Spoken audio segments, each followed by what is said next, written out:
All right. Hello, anyone listening. My name is Brandon, And I'm Zach. and this is our first issue of a podcast we're trying to work on together. Currently nameless podcast, but maybe we'll have a name by the time we upload it. So before we started to here today, I messaged you, and I thought something kind of interesting happened. You said you were pouring up a tea, and I just Yeah. poured up a latte for myself, and I kind of think that's a good analogy for what I think this podcast is two friends sitting down over a coffee or a tea or however and discussing some of our favorite music, some new music, and just the things that are relevant to us. Um, Yeah. so I think that's a And good way to look at what we're trying to offer here. just a It, casual, cozy conversation about good music and occasionally music that is not so good, but that we have to yeah, talk about anyways. yeah. Occasionally, I think both we're going to disagree on certain things, and we're going to stumble into some shit, and going to clean up along the way. Yeah. We'll see how we start off a week one. The first couple of weeks there may be more shit cleaning than normal, but we'll iron out the wrinkles Yeah, we're just kind of picking as we albums go. that showed it to us, stuff that we think would be interesting to listen to, that we're excited about. This week we decided on an album called Brass, which is a collaborative effort by Billy Woods and Moor Mother. They're basically Billy Woods is basically the king of New York underground in terms of lyricism, as far as I can tell. He's you might recognize him from Arm and Hammer, which his collab Elucid features on this album. Or you might recognize More Mother How I Do, which is from her more recent collab with Jewelry, True Opera, which I thought was a fantastic record. Yeah, Billy Woods, that is a great record. I went back and listened to it after I gave Brass a couple of playthroughs, okay, and okay, yeah, it's great. But I will say this album is quite different yes, from that absolutely, more jewelry record. absolutely different. Not This just is in genre, but content-wise, like lyrically. mm-hmm, mm-hmm. This is more Uh, familiar to me to the Billy Woods project that I was introduced to him by Hiding Places. Um, yeah, and you introduced me to Billy Woods through that collab that he did with uh, Hiding Places, which is a collab with Kenny Siegel, I believe. Kenny Segal, yeah, Yeah, who is the producer, and obviously, yeah, Billy Woods provided the lyrics, the vocals, yeah, yeah. and we were both pretty excited about that record. And it's essentially on the reputation of that record that we decided to do Brass, and of course, yeah, the release of that More Jewelry record in 2020. Yep. So that's kind of what led us in this direction, seeing that that came out. Also, a note on More Mother. Mm-hmm. I just did a little bit of research last night just to, Freshen yourself up. get some more context. And when you do a Google search, she's actually listed as an American poet. Yes. Yeah. And if you listen to her solo work, it is Mm-hmm. far more. It's much more like spoken poetry and with a Yeah. very avant-garde music in the background, Okay. almost sort of Captain Beefheart-esque, I would say, Okay. like Okay. very sort of atonal, very discordant sounds, and usually very politically driven as well. The way you describe it, because I hadn't reached out to her personal stuff yet. Um, that sound that I can hear how this album came from these two people. Yeah, yeah, Uh, yeah, yeah, yeah, for with that sure. kind of description. And Um, she's based out of Philadelphia too. yes. Yeah.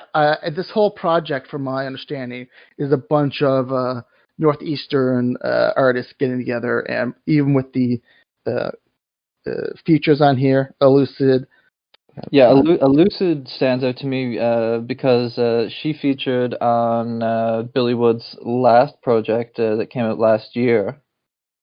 Are you thinking of Fielded? Terror Management. Elucid is the other rapper that he rats with Arm& Hammer. Oh, okay. Because Billy Woods released a solo record. Yep. Called Terror Management in 2020 also. Okay. And Elucid features on a couple of tracks. Yes, yeah. Okay, that makes sense. And again, they have a collab group called Arm& Hammer that I believe also may have released either late last year. Well, we're recording currently in 2021, but we're talking about 2020 when we say that. Yeah. Some of these other features, Wolf Weston and Franklin James Fisher. I love that feature. Are pretty good features. They're all from that same area, so I can imagine. And I also seen that Moor Mother featured previously on the last Arm & Hammer record. Oh, okay, interesting. I haven't listened to that record. Right, so she and Billy have both worked together before, but this is their first album altogether, from what I can tell. So, what was your overall feelings about the album? Like, if you could kind of shorten it down to a sentence or two, how did you feel about? Actually, let me rephrase this. How did you feel going into this record? Before you listened to anything, kind of what were you expecting out of this record? Well, I don't really know if I could say what my expectations were. I guess I sort of had high expectations because I enjoyed the Billy Woods and Kenny Segal collab, and then the More Jewelry record was really great also. But I knew that But they're very different records, both of those. They're both very different records, and I knew these were two essentially rappers, so it wasn't going to be like the More Jewelry album, sort of like a noise rock post-punk record. So yeah, I kind of had an inkling this would be more hiding places than what I kind of got introduced with Moor Mother from. Yeah. I guess I had that inkling too, but it didn't have Kenny Segal, so I knew like the production was going to be different. Yeah, I was actually kind of keenly attuned to the production on this record because of that. Because I am not super familiar with a lot of Billy Woods' other material. I know he did one that is very acclaimed. Let me pull that up here in front of me so I can kind of remember it. History Will Absolve Me from 2012, I believe, is the one that I hear a lot of fans of Billy Woods kind of champion, besides Hiding Places. It's sort of like the album that put him on the map? From my understanding of it, yeah. And so I'm not familiar with those records, and it's something I'm going to have to go back and familiarize myself with. It's definitely on the list for me. But having listened to what I had listened to, I kind of expected this to be two MCs throwing lyrics down, because Billy is amazing. I love his work. I love his rhyme scheme. He reminds me of MF Doom in terms of his ability to put all these different sounds as well as rhymes together.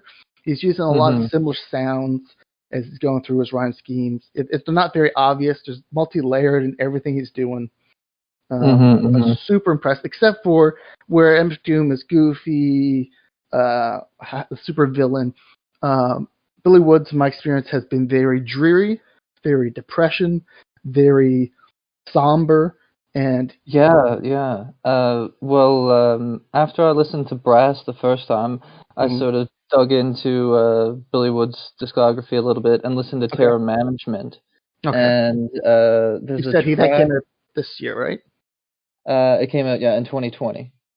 And there's a track on that album called "Things We Used to Do," and to your point, it's sort of about a faded love and sort of regretting the past, this sort of thing, and about a man who appreciates beauty, this sort of thing. And it was interesting to me, especially for someone who's not super steeped into the hip hop genre, to see artists coming out and sort of breaking outside the cliches of what the genre has come to represent. Like a lot of this gangster rap stuff that doesn't really appeal to me so much.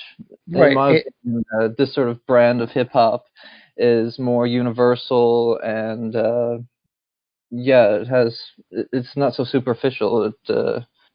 It sort of gets closer into this area of poetry. Yes. Yep. Yeah. I would totally agree that this is a very different genre of rap. So it depends if you're listening to this and you're a rap fan. Um, it's going to challenge you a little bit, I think. It's almost Uh, like how there's art rock. I would almost classify this as being art rap. right. I don't. I put it in kind of like the post punk genre of rap, almost Yeah, for sure. like that dark wave kind of. It feels like a new incarnation of rap music, to be honest, Right. and Uh, it's really exciting. But because of that, I would say there's probably initially some obstacles. It's not music you can just sort of listen to in the background. no, it's not. It requires your attention. And I think that's gonna would lead pretty well into my first experience with the record when I first turned it on. I lit in Hmm. bed. I just turned it on and I played a game. I was playing. I kind of like doing that to get an idea of like the sounds coming at me. You know, Yeah. kind Uh-huh. of get this little trip of experience. And because this album is so lyric heavy, concept heavy, um, I struggle to pay attention and grasp it in a passive listen. My first listen was the exact same way. Right. This was hard on the first listen. It didn't catch me. There's not a lot of hooks, not a lot of choruses. The instrumentation is very subtle and skeletal. Hmm. So it didn't jump at me right away. Uh, there's there's only one song on here I would classify as a banger, which is And can I guess which one you would say is the banger? go ahead. I would assume it's either Rapunzel or Gang for a Day. The blues remembers everything the country forgot. Okay, yeah. That's probably my favorite track on the album. Uh-huh, yeah.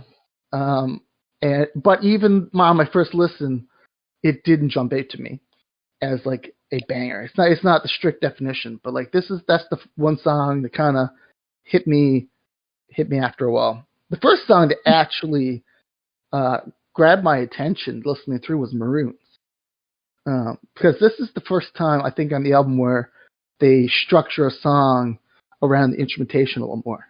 Yeah, yeah. Right at the end of the song, there's a good like 30-40 second like music breakdown with the Mhm, production. mhm. And on my first listen, that caught me right away. I was Yeah, grooving to it. I was liking it. I was like, this is nice.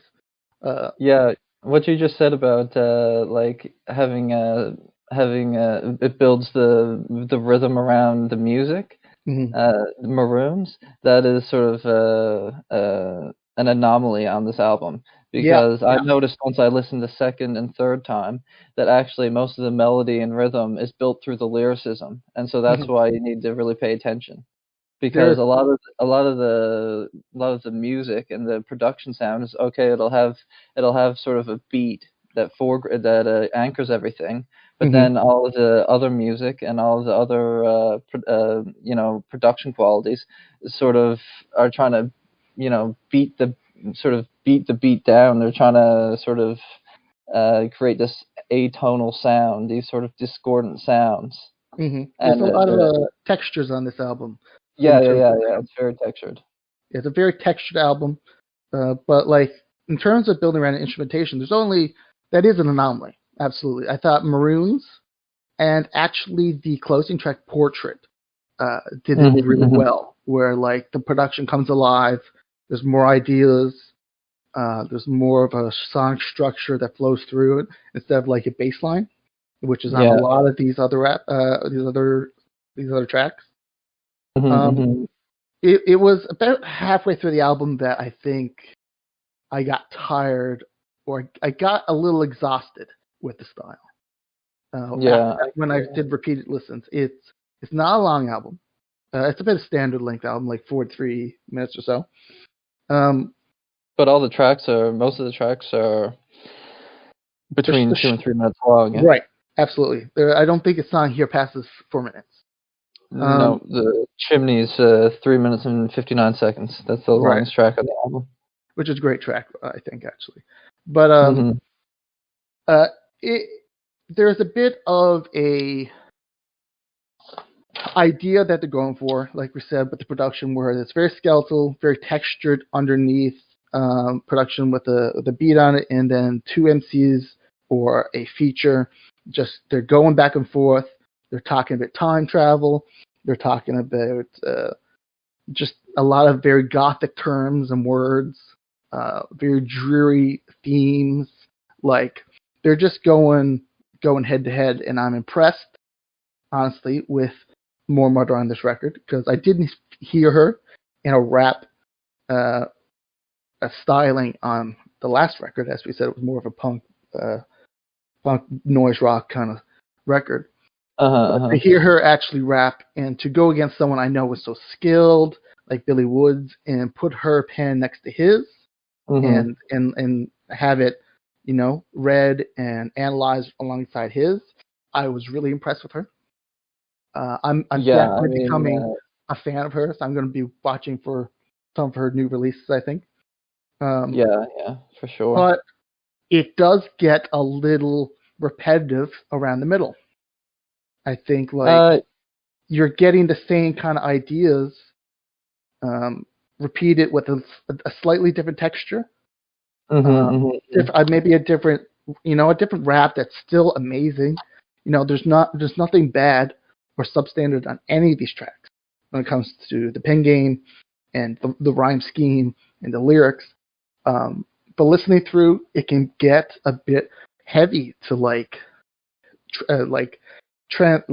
through the lyrics and dissect what they're saying. It's a little bit of homework in here. Yeah, you want to know. It's certainly lyrically dense, and you want to know what it reminded me of a little bit of that record, Purple Moonlight Pages. I had thought the same thing. Yeah, it's also very lyrically dense, and it can be it can be an exhausting listen in that sense. Right. It's very rewarding, but it's certainly it's a bit of work. Yeah, it is rewarding, and I think you can't go into this album passively.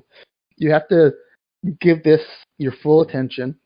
I would suggest having the lyrics open in front of you. Not that I think any of the lyrics are hard to understand or hear.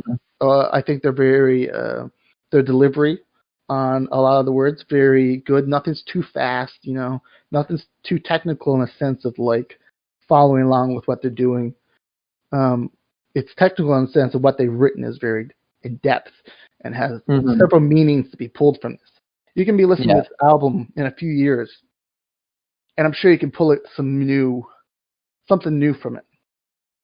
Yeah, it's got that sort of it's got that poetic quality. There's they're playing with a lot of there's a profundity of meaning in the lyrics. Right. And I think when you read the lyrics too, some of the themes and motifs will become more obvious, will reveal themselves to you. Yep. Yeah.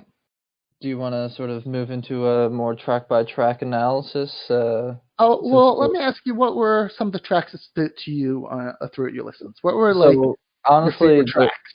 My favorite tracks, my favorite moment on the record is the transition between Furies and the Blues Remembers Everything the Country Forgot. Because Furies is this great introductory track, in my opinion. Right. It's Moor Mother has this great voice, and she builds such great tension just with her voice. Yes. And one of the qualities that I like about the album is that they integrate the verse switches with the production, and so there's no beat when Moor Mother is delivering her first verse. And then when the verse switches to Billy Woods, that's when they introduced the bass, and I thought that was a great moment. And that track builds such great tension, and their voices, like I said, also very tense as well.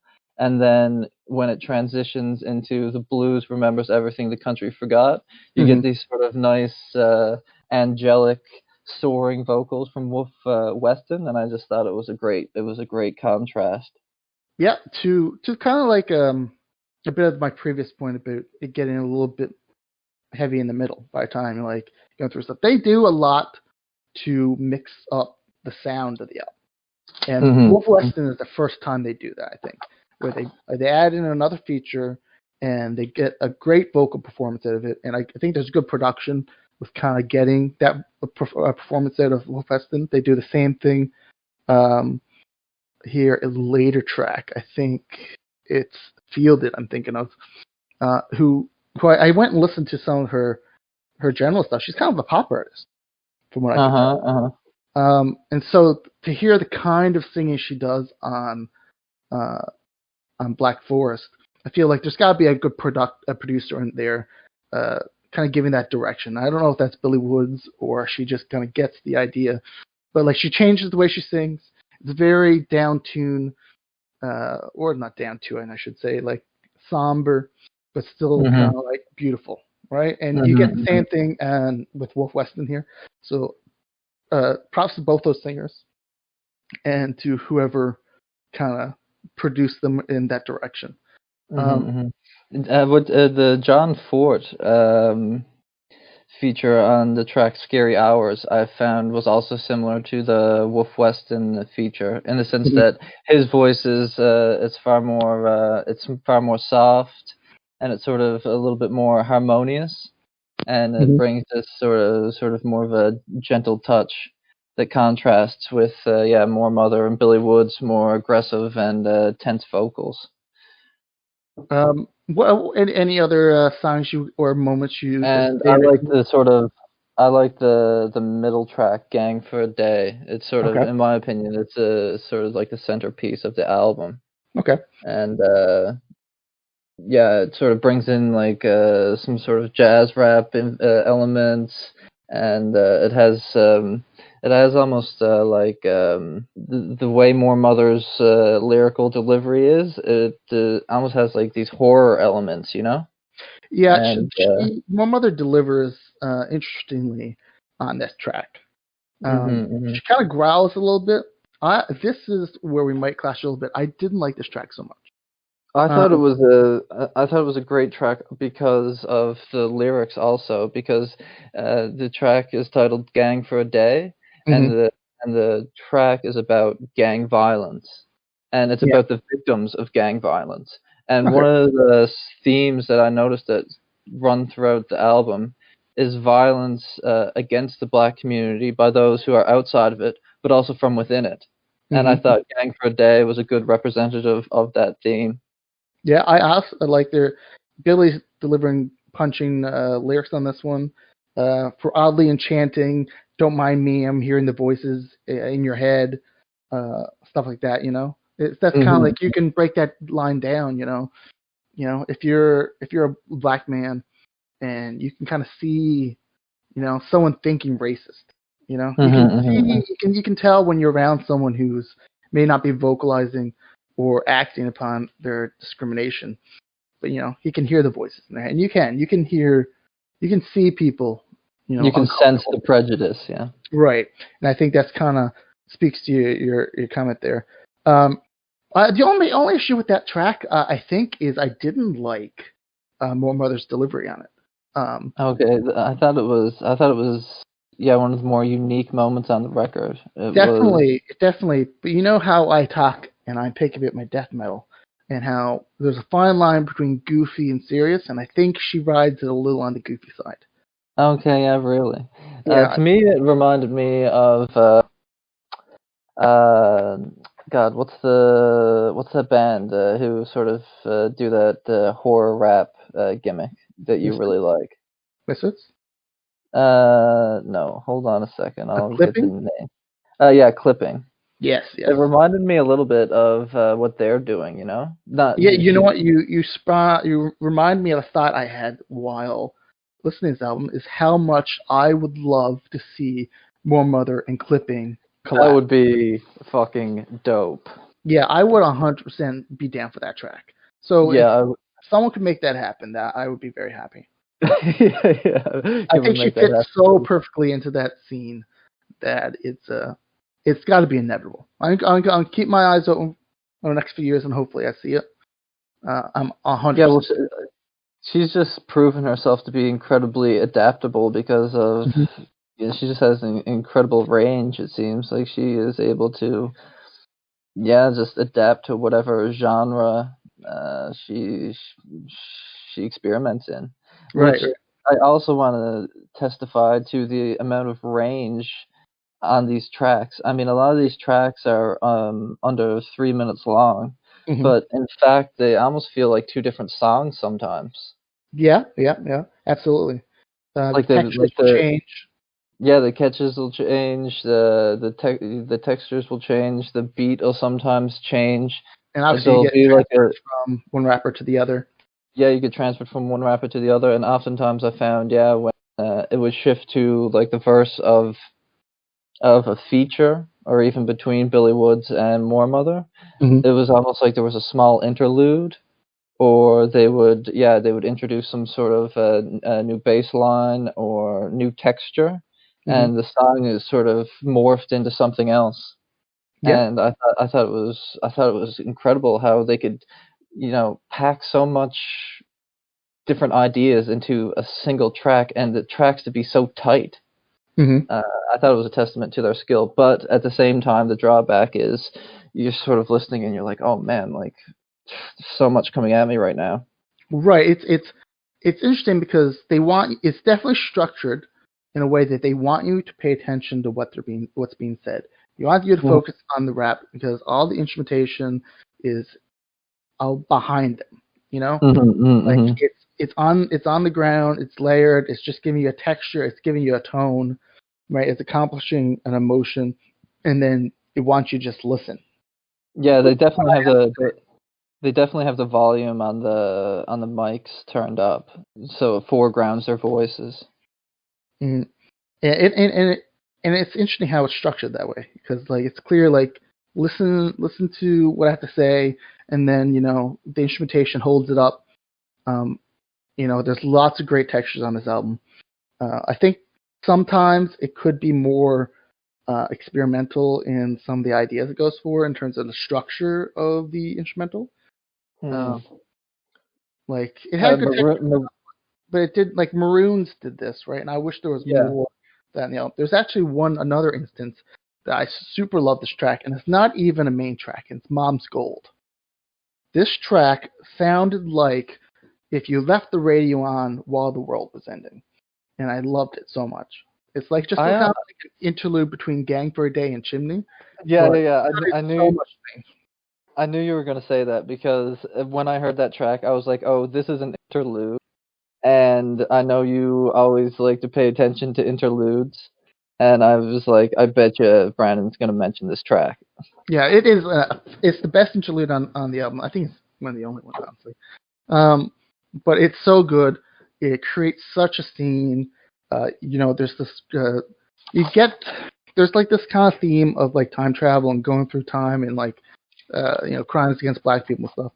There's this like it helps with that imagery because there's definitely like this like rewinding reverb at the end, and like everything comes together. Like it feels like you're in between dimensions listening to the song. And even in the opening track, Furies, Moor Mother, she sort of has this. She makes these sort of galactic references and references to the universe, and so it's very. This interlude builds on that sort of sense of space, and they just sort of seem like they're trying to anchor the ideas and the record and sort of like some grand scheme of the universe and history and that sort of thing. Right. You have a sense that there's more being said here. You just need to do a little work and peel it back. One thing about this track too, I did find it a little bit, because there's a sample on this track at the beginning. Yes, it is. And I can't really pick out what it is they're saying, and I'm wondering. I think it's a Captain Beefheart sample. The voice sounds just like Captain Beefheart, but I'm not sure. I'm not sure if you noticed or not. I'm not super familiar with Beefheart, honestly. Okay, if maybe go check him out. Just like check out a track from one of his early records, and the voice sounds just like Beefheart, but I don't know if it's Beefheart or not. But it was interesting. See if it's mentioned anywhere. Hmm. I don't see anything Yeah, I immediately. wish. That's one thing I don't like about sort of the online or digital consumption of music. You don't get any of the liner notes or anything, you know? Right, right, and there really should be. It's like you get all these features mentioned, but what's that sample from? And I kind of I Well, am I guess. interested. Yeah, I guess that's sort of, one of the ways they entice people to actually buy the digital copies of the records these days. I enjoyed the sample in that song a lot, actually. I don't know where it's from. I would like to know. But it sounded old. Sound like to me like an old black artist singing. That's kind of the idea I got. Like, Yeah, so it's certainly possible. It could be like an old blues artist or something like that, right. from the 30s or 40s. That's kind of the vibe I had. Like, that's kind of where I was going with that. So I didn't quite because I'm not familiar with Beefheart. That's something I should definitely look into. Um, Hmm. is there any other tracks that stood out to you that you feel compelled to talk about? I don't know if you want to talk about Chimney, since it's the longest track on the album, and it's representative of what I was saying earlier, how the tracks will almost morph into a new song halfway through by introducing an interlude. Like for instance, in the early part of Chimney, they use wood instruments. It sounds like there's a flute or something like that. Hmm. And then by the end of the track, the flute has completely disappeared, and the track has become something else. Yeah. And Okay. it's one of the more textured tracks on the album, but it's also the longest. So I guess they sort of took advantage of the time. Man, it's only 4 minutes considering how long. Like, not that there's 50 tracks I should say on this album, and it goes through them pretty quickly. You're Yeah, not. the total album runs 43 minutes, which is like a There's normal. several times I would check back into my Spotify and be on like three tracks later, and not sure exactly when the one song ended and the next one started. Hmm. There's a bunch of that in here. Um, I think there's interesting narrative track, which is "Scary Hours." Yeah, yeah. I like that track a lot. I think this is so they're doing a bunch of like comments about violence against Black people, and this is the track that stops in 2020. This is the track that sits down and talks about the things that have been happening over last year. Lyrics about inoculating babies, Yeah, 10 bullets, one body, you know, uh, yeah. obvious There's references to like Breonna Taylor and the George Floyd issues. Like they take the time to they don't devote like a whole album to it, even though the album is kind of devoted to this idea and this mental state in America at the moment, and kind of discussing the history of it all. I yeah. think it was really important to take a track and focus on today, and I think Scary Hours does that phenomenally. Yeah, it really does, and there's references to 1885 Berlin, Hmm. sort of European imperialists wearing animal skin. Hmm. Um, they reference the African kings, and then shortly later, there's a lyric, and it's one of these sort of horrific images that occurs again and again on the record. The lyric goes, "Flies swarm on piles of limbs." And it's just sort of about again this violence that has been committed against Africans and African Americans, and how it's a fundamental part of their history. Absolutely. Uh, all in all, this I ended up walking away from this record really happy with it. Um, And also one point about Scary Hours too. It sure. has that John Fort Featuring. John Fort feature, and he has these very sort of smooth and harmonious vocals, and so it brings a great juxtaposition to the seriousness of the lyricism. Mm-hmm. And then, but his vocals are almost like it's like a sense of hope. It's like a light in all the darkness, you know.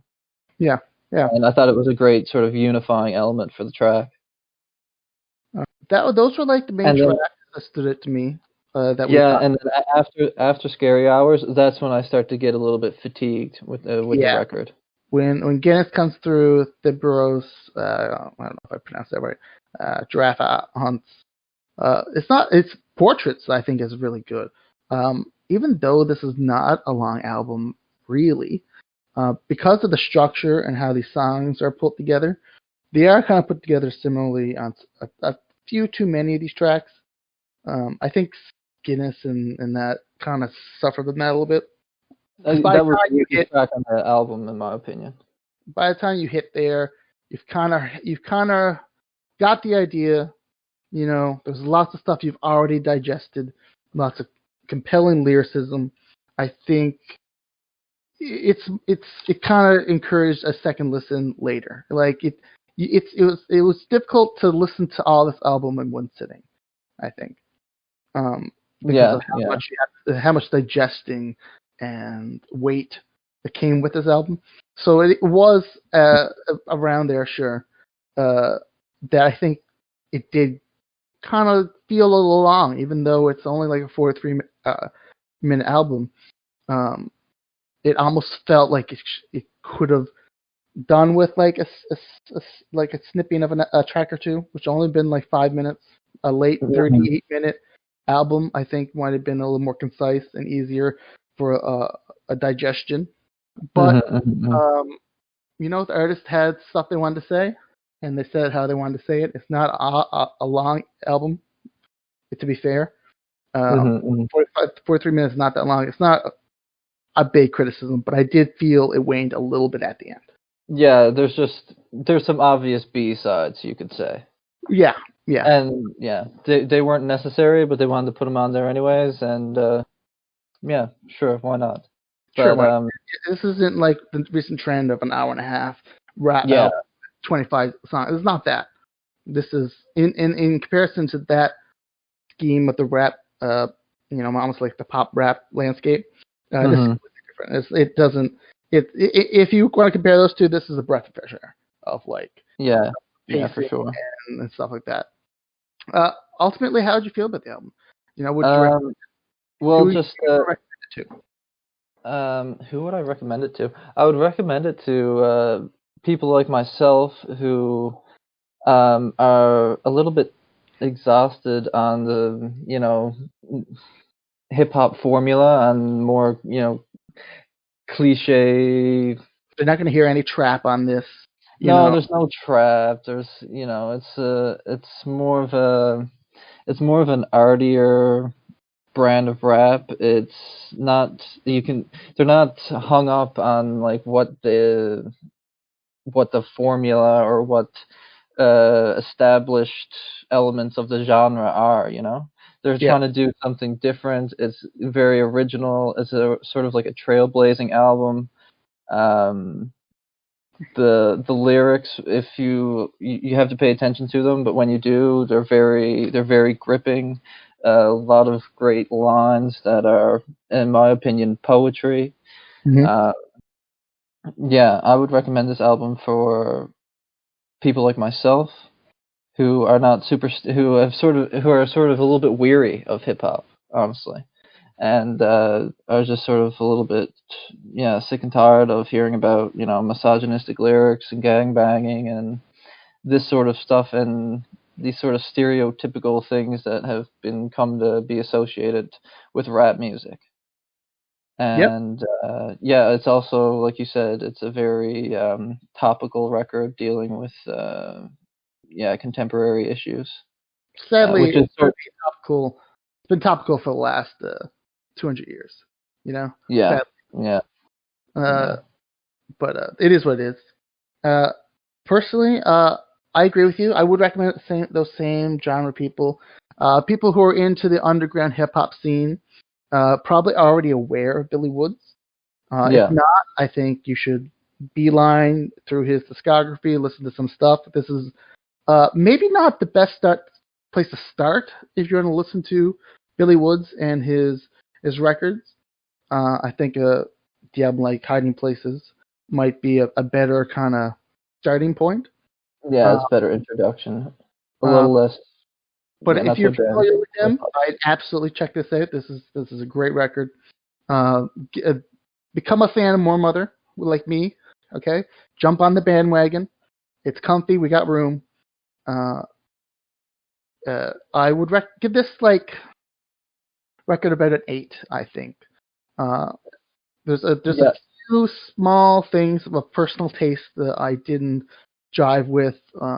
It can be a daunting experience to digest a lot of the message. Um, I wouldn't recommend this to any casual music fan. I don't think. I don't think people who are listening to Drake are going to enjoy this. You know? No, it's definitely not a mainstream record, and There's yeah, no and like we referred to earlier, it's not casual listening. You can't just throw it on in the background. It's gonna totally go over your head, and it's you're like just gonna drown it out. if you're a person who enjoys reading poetry or someone who enjoys a lot of the English arts, I think you'll find interest in this album. I think you'll find Mhm. a lot to take away from this and enjoy. Um, the people who like a lot of textures jump on board, but it's going to be a bit of a hard initial listen. I think when you Yeah, this the first time, I think you have to set that first listen aside and digest, and then listen to it after that. Once you have an idea of let your ears adjust to this new kind of sound, I think you'll find a lot of merit in it. yeah, for sure. And yeah, like I said, it's a trailblazing album, so they incorporate sort of a lot of influences from different genres. There's even electronic elements on the record, and so yeah, there's a density, there's a texture to it that can sort of be an obstacle at first, but if you just give yourself over to the record, wow, it's certainly an 8. I agree with you there. If it wasn't for some of those weaker B side tracks, and Mm-hmm. I didn't like the concluding track, Portrait. The I album just sort of ends. Like there's no sort I of I thought um, it may not have fit as the ending track. Uh, yeah. I'll agree with you there. I think something like scary scary hours actually would have been Yeah, a terrific ender. Um, talking about modern yeah. day. It would have been a great exclamation point Right. to end the album on. But I certainly enjoyed Portrait. I think the instrumentations were amazing on it. But maybe, it did kind of end. I'll concede that point. But I think it's worth um, listening to with fresh ears. You know, it could get lost at the end of the album Yeah, for sure. Yeah. after listening to everything else. I think it could get a little lost. But I think if you give it some fresh ears, I think you'll definitely enjoy Portrait a little more. That's my just because it's definitely one of my top songs on the album. Okay, yeah, cool. Yeah, Um, but the Brass is definitely an 8 from me for sure, and it would probably reach toward be a 9 if it wasn't for just a couple of those just yeah. There's just the batch of songs that I don't like sort of all come together, mhm, and so it's sort of a bit of a pacing issue for me. sure. Before we leave this off, what would be the one track you would suggest to people who want to dip their toe in before listening? Want to dip their toe in? I would say either go with the blues remembers everything the country forgot, or Scary Hours. Okay, I'm gonna agree with you with the blues. Uh, Another one I think could be um, a good listen. I think Archaeology, honestly, is a good one. We haven't talked very much about that. Hmm. I think it's maybe not the best track on the album. I think it encompasses a lot of the ideas. Okay, yeah, it's There's very representative. a lot of good textures on there. I think everyone's verse is amazing. Elucid is on this track. So for those of you more familiar with maybe Arm & Hammer, we get a good introduction point. I thought Moor Mother killed that track with her verse. But that's where I kind of would, if you want to dip your toe in before listening to the whole album or anything like that, those are the tracks I think we recommend. Yeah, for sure. And just to comment on the album cover too, because it's a really cool but incredibly strange album cover. Right. I think it's I don't want to get myself in trouble. I assume this is some sort of African tribe traditioning kind of visual. Well, I wasn't sure because with the mask, to me, there's a couple of tracks about identity and suppressing people's identity, Mm-hmm. and I sort of drew the connection that the mask was like someone who was being defaced or someone who wasn't being able to show their face, Right. and even like the figure on the album cover is, you can't really tell if it's a man, is it a woman, it's sort of like this androgynous creature, like it's unidentified, and I thought it fit into the ideas on the record. It definitely has a black culture feel to me. Yeah. With like your tribal black imagery in your culture. That's kind of the feel I got from it. But so it fits in with what you're saying. I think with the kind of the themes of the album. I enjoyed this album cover. Actually, it definitely caught my eye when I was. Yeah, it's part of the reason why we decided to review the album. Like, it just sort of caught our attention because of how strange it was, and certainly its strangeness lives up to the weird but great ideas on the record. Well, I think that should conclude a lot of our thoughts. Unless you had anything else you felt the need to comment on, anything that we may have left out. No, other than I'm just looking for the next projects from Moor Mother and Billy Woods. Yeah, absolutely, same. I would definitely recommend listening to this album if anything we said sounded enticing or piqued your interest. Definitely give it a listen. We don't know when we'll be back, or I don't know when this is going to be posted per se. But hopefully we'll get another review out somewhere weekly. I'm hoping. Probably get an official name by the time that we get there too. Yeah, that's the plan though. Hopefully once a week. Life circumstances pending. Yeah, assuming everything goes well. I'm at school. The world's hectic. Yeah. All right. Thanks for talking to me today, and I hope everyone tunes in again next time we upload. And listen to Brass. And listen to Brass.